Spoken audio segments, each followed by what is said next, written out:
all about the future of radio at Radiodays Europe this year, and you've just been talking about it. What is the future of radio, Sam? Right.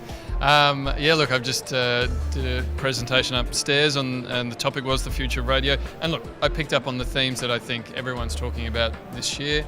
How do we attract a younger audience? We know that not many people under the age of 30 are asking for radios for Christmas, but they are using social media and digital really passionately. So for a lot of our shows in Australia, we're working out how we take the content that we make on broadcast radio and how we use that content and broadcast it on social and digital channels, and try and use the platforms that the audiences and advertisers that we're trying to attract are already using.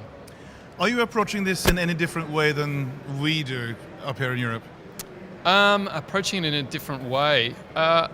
Is it different when you talk to your listeners down there in the way you do it and the way you're trying to attract younger listeners, I'm trying to say? Look, I think we're all tackling the same challenges in similar ways. I guess I would answer that question by giving you a little example. Okay. One of the shows I work on, the Dan and Maz show, which is our breakfast show in Sydney. We're broadcasting that show on radio, obviously, every morning. We also are on Twitter every morning. We're also on Facebook every morning, Instagram, Snapchat, Vine, YouTube.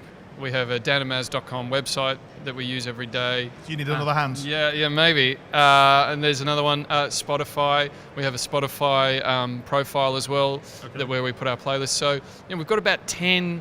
Yeah, I just got there. We've got about 10 different platforms that we're publishing content on every single morning. So I guess that gives you an idea of how much our world has changed in 3 years. 3 years ago, it would be unheard of to have that many different places where you're putting your content. But that's the norm now, and we've got to do that to keep up. And it works. It works. Well, look, we hope it does. I mean, the best thing about digital is you can get some instant feedback, so we kind of know instantly what's connecting with our audience. I was the first to kind of to challenge Snapchat. Some of the younger members of our team were like, we got to get on Snapchat. We've got to use it. And I was like, Jesus, do we really need another mouth to feed? But I've been proven wrong. We started our Snapchat account maybe 6 weeks ago, and it's already one of the most popular places where we put our content. We have huge results for everything that we publish there.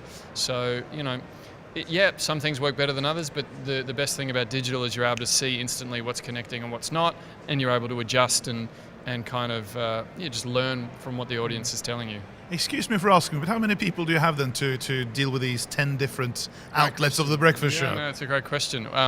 Dan and Maz have 7 producers, so we've got 3 show producers who are focused primarily on the content from the radio show. There are 2 dedicated digital producers and 2 audio producers. And that's our most well-resourced show in the company. So, that's the one end of the spectrum, and then we scale all the way to the other end of the spectrum where we've got regional markets with fantastic shows still making lots of great on-air and online content with no producers. So, it varies.